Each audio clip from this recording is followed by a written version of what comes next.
Usong-uso ngayon ang fun run.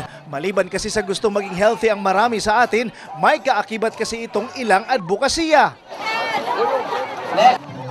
Ngayong taon, handog ng inyong kapamilya network. Katuwang ang Jensen Police Office at Jensen Run Club, ang isa sa pinakamalaking fun run event ngayong taon. Ang first Kapamilya Run na gaganapin sa Hulyo 8. Yung konsepto at saka yung pinapahalaga natin dito yung family integrity. No, hindi lamang ito healthy lifestyle o mapawisan ka o ano paman, kundi ito yung banding ng pamilya. Kanina, nagpulong na ang management ng ABS-CBN Soc-Sargen at Jensen Police Office. Hindi simpleng fun run lang ang gagawin dahil ang konsepto ng pagtakbo nakasentro sa bawat pamilya, saan man sa Soc-Sargen.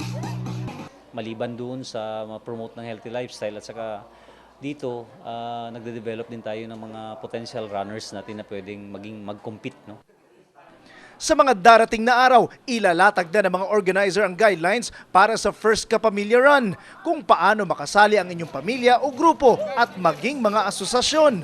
Abangan din sa mga social networking site ang iba pang mga detalye sa First Kapamilya Run.